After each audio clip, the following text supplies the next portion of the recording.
नमस्कार, मैं Dinesh Khatri TT public senior secondary school के इस डिजिटल प्लेटफॉर्म पर आपके सामने क्लास 4 हिंदी के टॉपिक भाषा और व्याकरण को लेकर आपके सामने उपस्थित हूँ। ध्यान दें, हमारा टॉपिक है भाषा और व्याकरण।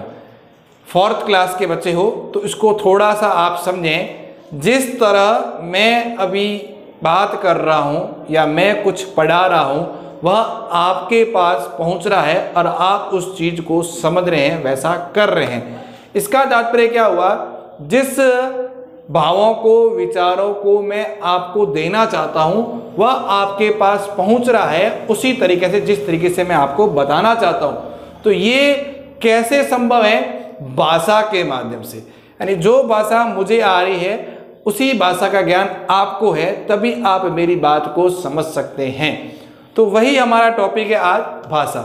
तो भाषा क्या चीज़ होती है? तो सबसे पहले भाषा की परिभाषा कि भाषा क्या चीज़ होती है। तो परिभाषा लिख रहा हूं, ध्यान दें। अपने विचारों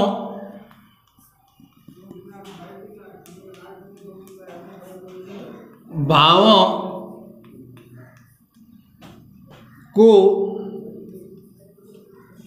बोलकर, ध्यान रखें, अपने विचारों भावों को बोलकर या लिखकर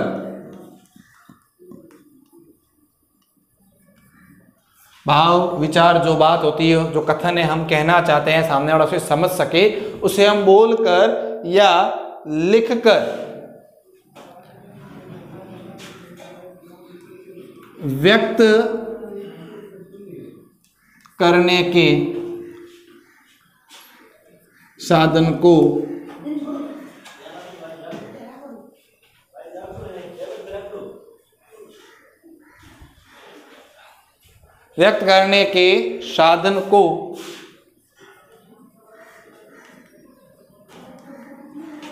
भाषा कहते हैं। ध्यान दें, अपने विचारों भावों को बोलकर या लिखकर व्यक्त करने के साधन। हम अपने भावों को, विचारों को किस प्रकार व्यक्त करेंगे? बोलकर या लिखकर, और सामने वाले को समझ में आ जाए तो वो चीज क्या कहलाती है? भाषा कहलाती है। ध्यान दें, मुख्य रूप से भाषा 2 प्रकार की होती है।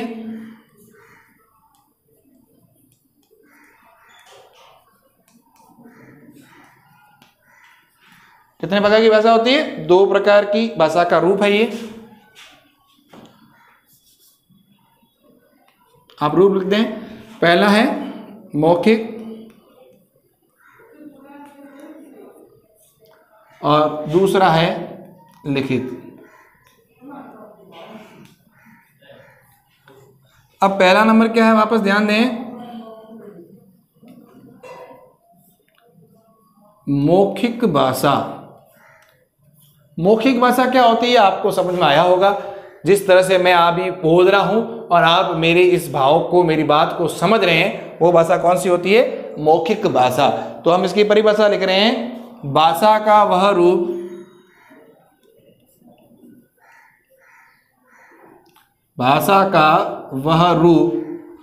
जो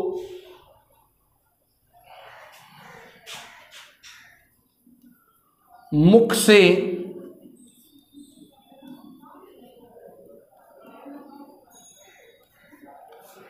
से बोलकर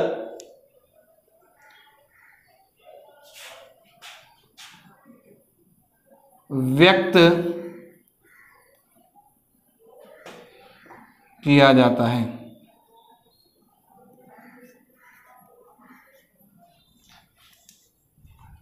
वह मौखिक भाषा कहलाती है।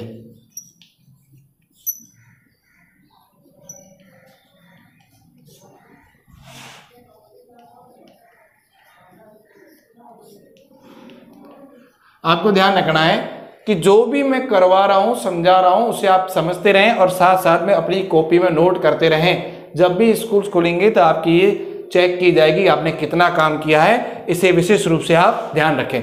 एक चीज मैं आपसे और निवेदन कर रहा हूं, जब आप ये वीडियो देखते हैं, आपको अच्छा लगता है तो आप इसे लाइक करें, शेयर करें, सब्सक्राइब करें, ताकि जो आपके साथ पढ़ने वाले सहपाठी है उन तक यह वीडियो पहुंच सके और हमारा यह प्रयास सफल हो सके। आगे देखिए, मौखिक भाषा की परिभाषा क्या लिखी मैंने, भाषा का वह रूप जो मुख से बोलकर व्यक्त किया जाता है वह मौखिक भाषा कहलाती है। दूसरा रूप कौन सा है इसका, लिखित। ध्यान दें, दूसरा है लिखित भाषा। तो अब लिखित रूप या परिभाषा लिख रहा हूं मैं, ध्यान दें।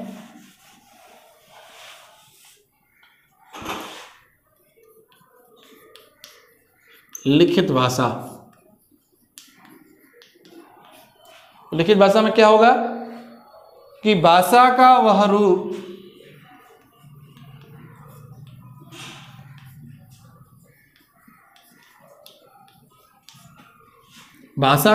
रूप जिसे अपन लिखकर, कैसे प्रस्तुत करेंगे, जिसे हम लिखकर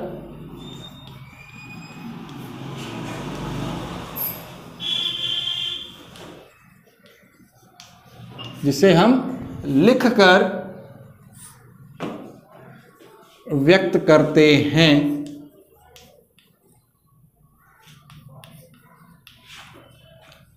वह लिखित भाषा कहलाती है।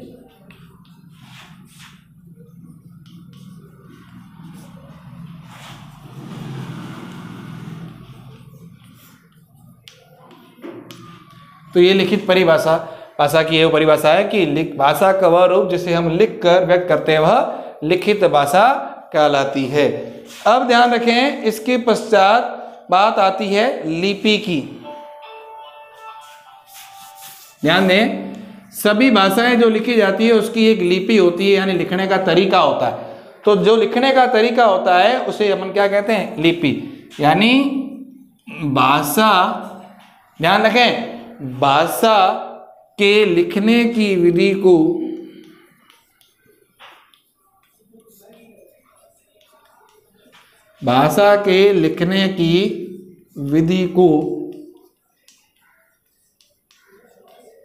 लिपि कहते हैं। और हमारी हिंदी भाषा की कौन सी लिपि है, देवनागरी। ध्यान रखना, हिंदी भाषा जो लिखी जाती है कौन सी लिपि में लिखी जाती है, देवनागरी लिपि में लिखी जाती है। तो यहाँ मैं कुछ भाषाएं लिख रहा हूं और उनकी लिपि लिख रहा हूं।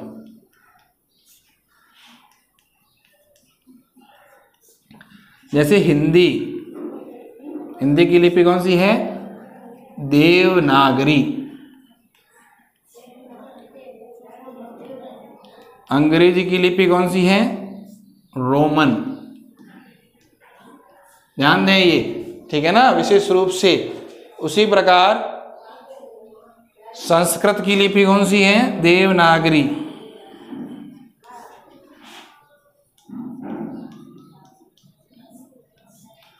उसी प्रकार ध्यान रखें, पंजाबी की लिपि कौन सी है, गुरुमुखी।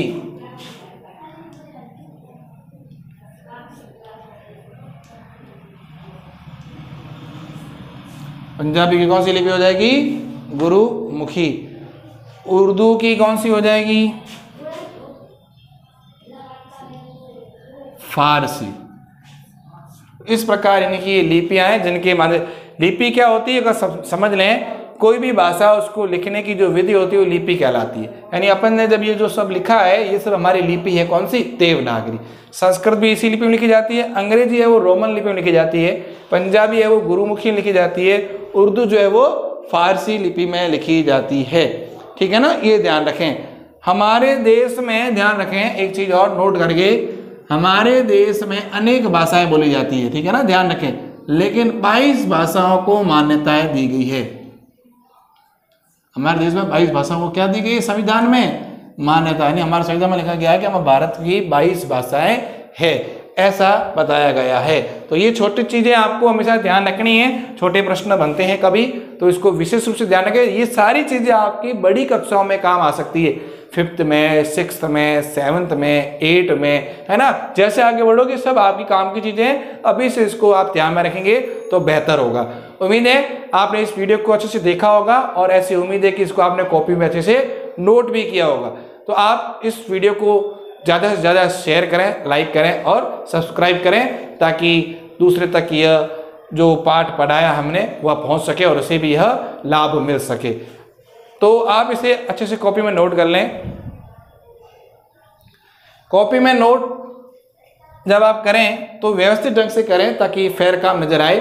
और व्याकरण के लिए आपको जिस तरह आप पिछली कक्षाओं में कॉपी बना रहे हैं उस तरह से कॉपी बनानी है। आज के लिए इतना ही।